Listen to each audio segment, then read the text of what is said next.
बारों में इन दिनों कानून का उल्लंघन धड़ल्ले से चल रहा है, जिसको लेकर भीम सेना भीम आर्मी के राष्ट्रीय अध्यक्ष आर पांडियन ने एक प्रेस कॉन्फ्रेंस का आयोजन किया, जहां उन्होंने बताया कि कैसे सरकार और पुलिस विभाग की मिली भगत से बारों में मनमानी चल रही है और कैसे वहां बार बालाओं के साथ छेड़छाड़ किया जा रहा है, वहीं जबरन उनको इस काम में धकेला जा रहा है, साथ ही आए हुए ग्राहकों को लूटा जा रहा है। आइए देखते हैं क्या कुछ कहा इस पर आर पांडियन ने। पाटिल साहब ने कुछ साल पहले इस पे बैन लाया था डांस बार पे, तो उसके कुछ प्रमुख कारण थे, उस वजह से उन्होंने डांस बार पे उन्होंने मतलब बंदी लाई थी। पर लेकिन ये जो बार जो माफिया है बहुत बड़ा ये मतलब झुंड है, तो इन्होंने सुप्रीम कोर्ट पे जाके कहीं ना कहीं से मतलब उसको चालू करने के लिए, बार चालू करने के लिए नहीं लेकिन ऑर्केस्ट्रा बार बोल के चालू करने के लिए उन्होंने मतलब परमिशन सुप्रीम कोर्ट ने दी। सुप्रीम कोर्ट ने ये भी बोला था जितनी भी बार बाला है उसको रिहैबिलिटेट करो, ये ऑर्डर था उसके अंदर। लेकिन सुप्रीम कोर्ट के ऑर्डर की वजह जो ऑर्डर था, लेकिन जितनी भी बार बालाएँ थी वो हमारे देश की नहीं थी, महाराष्ट्र के प्रदेश की नहीं थी, सब दूसरे प्रदेश में रहती थी। तो इसकी वजह से यहाँ की जो गवर्नमेंट थी वो को रिहैबिलिटेट नहीं कर पाई, क्योंकि यहाँ की कोई डोमेस्टिक लड़कियाँ थी ही नहीं, सब परप्रांतीय थी। जैसा बंद हुआ सब लड़कियाँ चली गई, जब फिर स्टार्ट हुआ फिर आ गई। तो वो जो मुद्दा था रिहैबिलिटेट करने का वो तो ऐसे ही रह गया। उसके बाद जब डांस बार शुरू हुए तो उसके कुछ गाइडलाइंस दिए थे कि स्टेज होगा जो ज़मीन से कुछ फुट ऊपर होगा, फिर चारों तरफ बैरिकेड लगेंगे और लड़कियां सिर्फ 4 काम करेगी, 4 लड़कियां काम करेगी। वो बाकायदा जो प्रॉपर ड्रेसिंग में रहेगी, वो नाचेगी नहीं, वो लाइव परफॉर्मेंस करेगी, गाना गाएगी, लाइव गाएगी। स्पेशल जो बार चलाने वाली जो कम्युनिटी है ये मोस्टली साउथ की है जो बार लाइन में है, और एक माफिया की तरह चलते हैं इन लोग। एक बहुत बड़ा मतलब इन लोग के हफ्ता कलेक्शन होता है जो सिस्टम में एक्सरसाइज वाला है और अपना महानगर पालिका है, पुलिस व्यवस्था है, एसएस ब्रांच है, ऐसा करके 4-5 डिपार्टमेंट को बहुत बड़ा हफ्ता इनसे जाता है। इसके लिए जो अंकुश लगना चाहिए वो अंकुश मतलब पुलिस लगा नहीं पाती है। और कुछ राजकीय दल भी है, जो राजकीय पार्टी राजकीय लीडर है बड़े बड़े, जो इनके पीछे कहीं ना कहीं मतलब सपोर्ट है। उनको मात्रा के लिए अगर कोई कंप्लेंट करता है तो नाम मात्रा के लिए कार्रवाई होती है। ऐसा मैं आपको बताना चाहूँगा कि सबसे बड़ा मुद्दा जिसकी वजह से आर पाटिल साहब ने बैन किया था ये डांस बार, वो छोटी छोटी लड़की को 8 साल की 7 साल की लड़की को भेज देते। वो लड़की को कुछ लोग खरीदते, कुछ माफिया जो ऐसे होते जो परिवार होते वो खरीदते और उसको अच्छा खिलाते पिलाते और कुछ दवाई देके उसको छोटी उम्र में ही उसको मतलब बड़ा कर देते। आर पांडियन को जब ये पता लगता है कि नवी मुंबई से लेकर पनवेल तक बात चल रहा है, तो राष्ट्रीय भीम सेना पार्टी इस पर क्या कदम उठाने जा रही है? क्या आंदोलनात्मक शिकायत किस तरह का काम करेगी? नई मुंबई में एक हब बन गया है, क्योंकि सेंट्रल लोकेटेड एरिया पूना से जो जगह से आने तो उधर जो है ना लोगों का मतलब आवाजाही ईजी पड़ रहा है। इसकी वजह से नई मुंबई को ज़्यादा मतलब रिस्पॉन्स मिलता है, कस्टमर्स वगैरह जो है वो, और उधर नए नए कंस्ट्रक्शन चल रहे हैं तो उधर आर्थिक बाजू अच्छी तो उधर लोग जा रहे हैं। तो ऐसा है कि जो नई मुंबई के जो बाहर जो ढर्रे चल रहे जो हमको कंप्लेंट्स आई तो हमने उसके हिसाब से जन जागृति करने की कोशिश की। हमने वहाँ पे कमिश्नर्स को मतलब इससे पहले भी हमने बहुत सारे स्ट्रिंग वीडियोज़ निकाले, लेकिन पुलिस व्यवस्था या एसएस ब्रांच ने कोई भी कार्रवाई नहीं की। तो अभी हम लोग इस आपके माध्यम से हम जन जागृति कर रहे हैं, इस मुद्दे को जिंदा रख रहे हैं। आपने देखा होगा कि धरना आंदोलन के लिए मतलब प्रतिबंध लगे हुए कि कोरोना का जो गाइडलाइन चल रहा है, लेकिन अगर ये इस तरह का चलता रहा तो अगले बार हम रोड पे उतरेंगे। महिलाएं, हमारी महिला है जो भीम सेना की जो महिला है वो रास्ते में उतर के तीव्र आंदोलन करेंगी। भीम सेना पार्टी चुनाव में महाअघाड़ी के लिए समर्थन कर रही थी, क्या ऐसी स्थिति में आप आंदोलन करने की स्थिति में होंगे?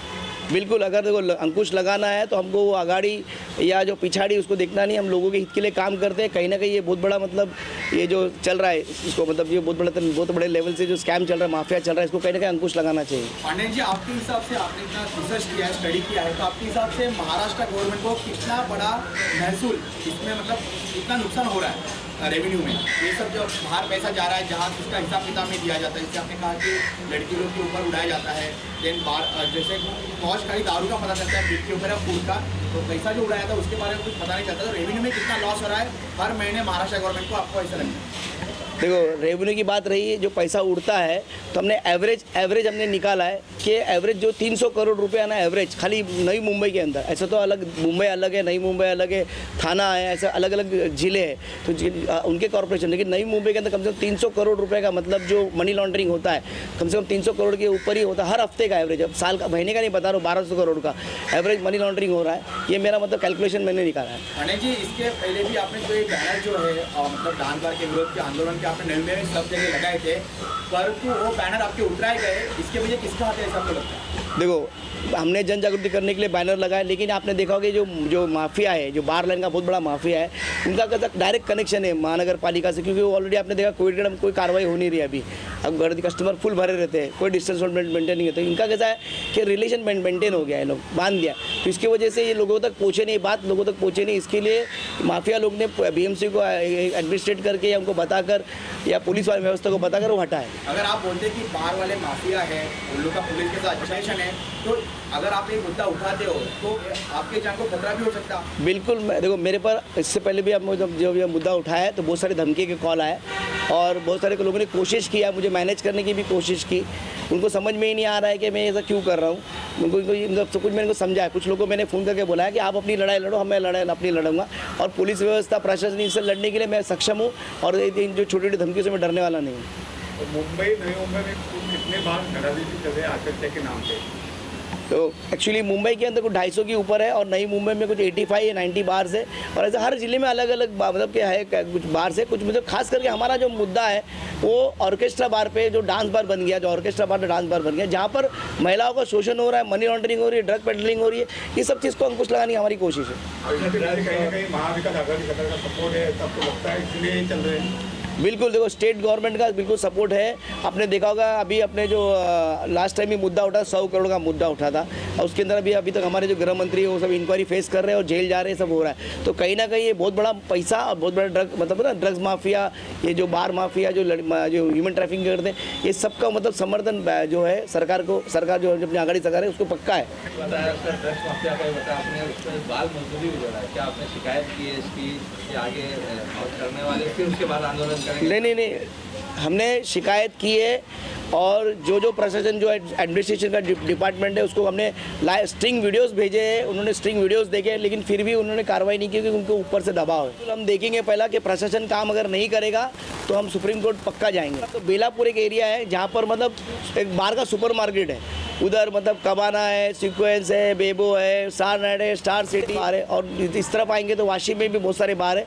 तो बारों के नाम तो मतलब कि आपको नेट में भी मिल जाएंगे, लेकिन ये सब में मतलब जो ऑर्केस्ट्रा तो धड़ल्ले से चल रहे हैं, और मतलब खुलेआम प्रशासन का उनको मतलब समर्थन है। सर, आने वाले समय 31 आने वाला है, पार्टियाँ होने वाली है, देखो यही और बार में ही एक पार्टी आरंभ की जाती है। हाँ, देखो आपने जो बोला, मैं अभी जब उल्लंघन हो रहा है तो जब पार्टियों में तो रश होगी, और वो तो माहौल है और मतलब खुशियाँ मनाने का, लोग एंजॉय करने का, तो उस वक्त कोविड के तो धज्जियाँ उड़ने वाली है, 100% उड़ेगा, और ये मुझे लगता नहीं प्रशासन उसको एडमिनिस्ट्रेट कर पाएगा।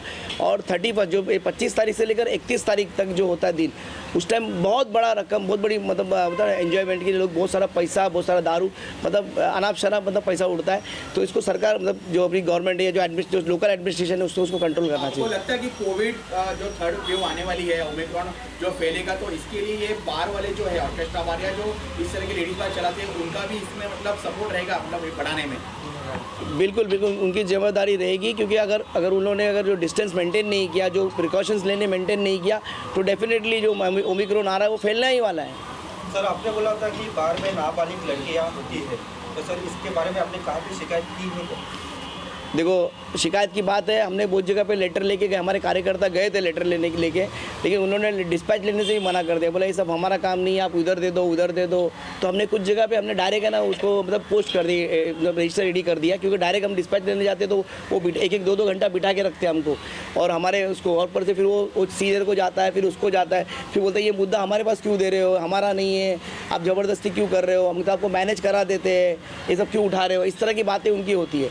तो हमने जो शिकायत करनी थी तो हमने क्या मुख्यमंत्री और जो गृह मंत्री को हमने पत्र लिखे हैं, इस बारे में जो भी इन्फॉर्मेशन दे सकते हैं हमने इन्फॉर्मेशन दिया है। तो क्या लगता है प्रशासन का भी इसमें रोल है क्या?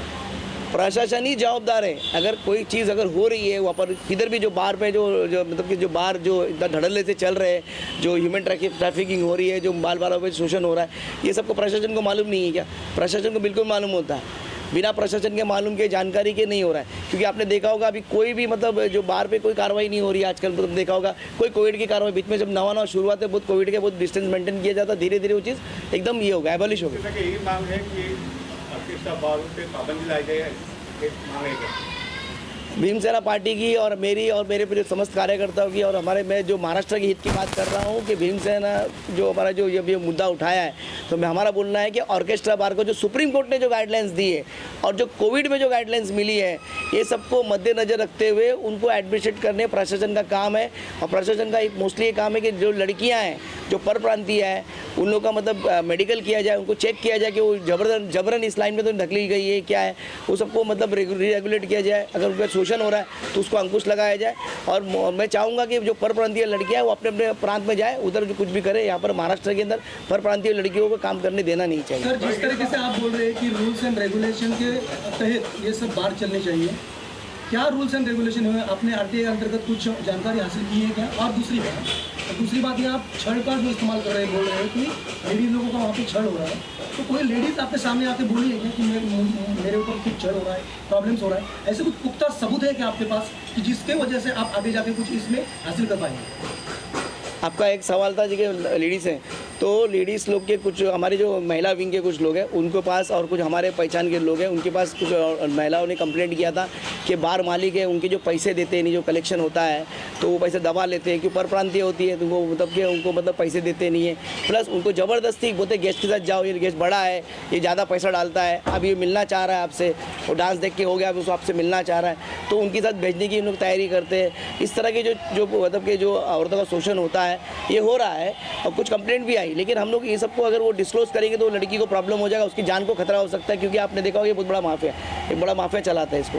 तो लड़की की जान की कोई वैल्यू नहीं, वो यहाँ से हटेगी तो उसके गाँव में जाके उसको लोग मार देंगे, क्योंकि उसकी वजह से। तो इसके लिए हम लोग उसको गोपनीय रखते हुए जो हम कर सकते हो हम कर रहे हैं। आप जो बोल रहे हो बराबर है, शोषित लड़की है, पीड़ित लड़की है, उसको जो आपने देखा बचपन से उसको बाजार से खरीदा, उसके माँ बाप ने उसको छोड़ दिया, उसको खरीद कर उसको कोई मतलब मौसी मौसा बोल के उनको पालते हैं। वैसी लड़की उसको पढ़ाया लिखाया नहीं जाता, उसको अपने राइट्स मालूम नहीं लड़की को, वो लड़की कहाँ से आवाज़ उठाएगी? वो लड़की से अपनी दर्द दुख बता सकती है, लेकिन उस पर कुछ नहीं करती, अकेली है, क्योंकि पूरा सिस्टम जुड़ा हुआ है, उनके घर से लेकर मुंबई तक के जितने लोग बीच में कनेक्टेड है सब जुड़े हुए हैं। ये पूरी कड़ी है, चेन है, उसको तोड़ना चाहिए, ये मेरी मांग है। भीमसेना भीम आर्मी इस तरीके की महिलाओं की सुरक्षा के लिए कोई कदम उठा रहा है? देखो, बिल्कुल हमारी जो महिला विंग है हम लोग कोशिश कर रहे हैं कि जो ऐसी जो लड़कियां उनको मतलब रिहेबिलिट किया जाए, जो खुलकर आना चाहती है सामने, तो हम लोग उसको रिहेबिलिटेशन करने की कोशिश करेंगे, संरक्षण देने की कोशिश करेंगे। छड़ भी होती है, सारी चीज़ें होती है, तो इस पर अंकुश लगाने के लिए आप लोग किस तरीके से उनके लिए काम करेंगे, या किसी तरीके से महिला विंग बना के ऐसी सब जगह पे तैनात करेंगे? ऐसी सारी चीज़ें हो सकती है।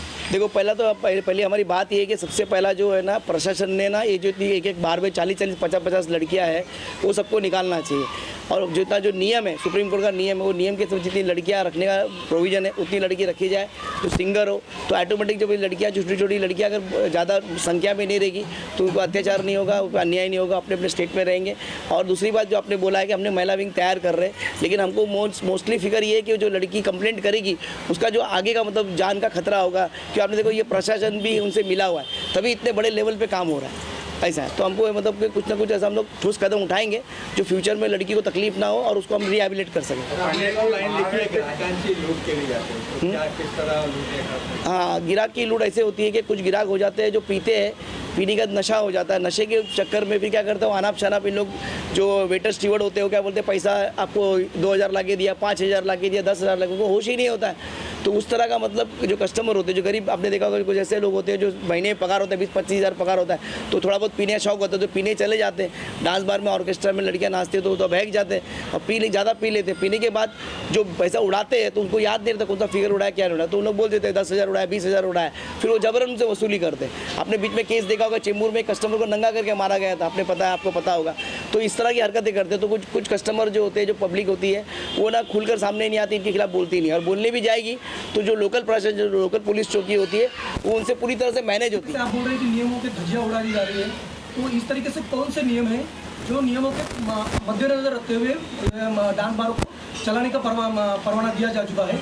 आपके पास ऐसे कोई नियम आरटीआई अंतर्गत आपने निकाले हैं क्या, जिस तरीके से आप रेवेन्यू डिपार्टमेंट या फिर किसी उत्पादन शुल्क डिपार्टमेंट को जानकारी देंगे कि ये नियम है और इनके नियमों के अनुसार ये ब्रार नहीं चल रही है बल्कि इनकी धज्जियां उड़ा रही है, तो ये आपके इस सब्जेक्ट को वजन आ सकता है? अरे बिल्कुल, सुप्रीम कोर्ट का गाइडलाइन तो आपको ऑनलाइन मिल जाते हैं। सुप्रीम कोर्ट ने गाइडलाइन में ये बोला है कि एक स्टेज होगा, 4 लड़कियां होगी, सिंगर होगी, ठीक है, और अश्लील कपड़े नहीं पहनेगी। स्टेज के जो बैकग्राउंड होगा उसका कुछ ज़मीन से कुछ 2 फीट या 3 फीट ऊपर होगा, और बैरिकेड लगेंगे, बैरिकेड मतलब लड़कियां उतर नहीं पाए, इस तरह के बहुत सारे नियम। और 4 लड़के एक स्टेज में 4 लड़की होगी, वो भी सिंगर होगी, ठीक है। मुद्दा पर जितनी भी लड़कियां काम करें तो गाना नहीं आता, कोई सिंगर नहीं है। और भी लाइव ऑर्केस्ट्रा होगा, पर अपने यहाँ पर लाइव ऑर्केस्ट्रा नहीं, उधर जो डीजे चलता है, डीजे लाउड म्यूजिक डीजे चलता है। लाइव जो म्यूजिक होता है बिल्कुल पसंद नहीं करते लोग, क्योंकि अलग तरीके का मतलब माहौल रहता है, क्योंकि गाना किसको आता ही नहीं। अगर वो अच्छा गाना गाए तो लोग पसंद करेंगे, गाना उनको आता नहीं, सिर्फ डांस करना आता है। डांस कराने के लिए मतलब लड़कियों को रखा जाता है, और इस तरह का काम है। पांडेय जी, महाराष्ट्र की संस्कृति पे ये आघात है, इसके खिलाफ आप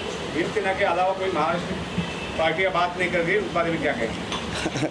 आपने देखा होगा जो अपने महाराष्ट्र की जो प्रमुख पार्टियां थी सब वो आघाड़ी में आ गई है, महाआघाड़ी में, तो बोलने के लिए कोई बचा नहीं।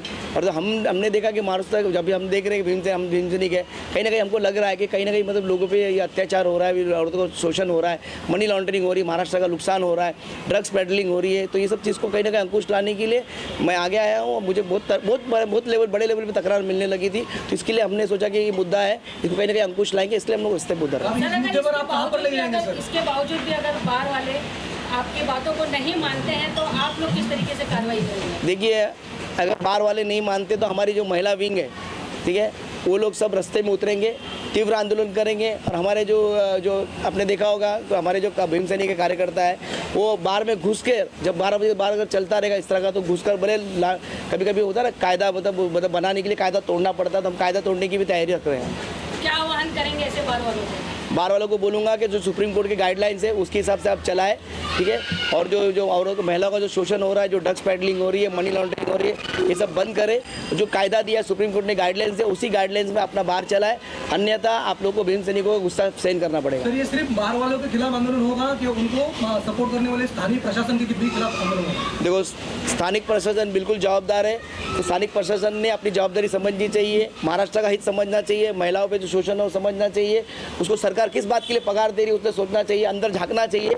और जो कायदा दिया है, जो सुप्रीम कोर्ट ने गाइडलाइंस दी है, जो कोविड के जो नियम है, ये सब पालन करने का काम एडमिनिस्ट्रेशन का है। अगर एडमिनिस्ट्रेशन नहीं करता है तो हम जरूर एडमिनिस्ट्रेशन को बता देंगे कि क्या नियम कानून है, क्या बताना है, और हमारी स्टाइल में हम बताएंगे। सर, आपने कहा था कि नाबालिग लड़कियां बाहर ऑर्केस्ट्रा में होती है। सर, हर बार में नौकरनामा रहता है, फिर आपको लगता है कि ये नौकरनामा फेक है? बिल्कुल, हर लड़कियां जो नौकरनामा देती है, कुछ कितने लड़कियों का आधार कार्ड भी नकली होता है, क्योंकि उनकी उम्र ही होती है 16 साल 17 साल। अगर वो सब के लिए मेडिकल होगा तो पता है, नौकरनामा तो बिल्कुल फेक बनाया था, सिर्फ दिखाने के लिए। कुछ पेपर वर्क होता है सिर्फ दिखाने के लिए बनाते हैं, एक्चुअली वो सब नौकरनामा सब फेक है। और जो भी लड़कियाँ काम कर रही है उनका ID तक फेक है।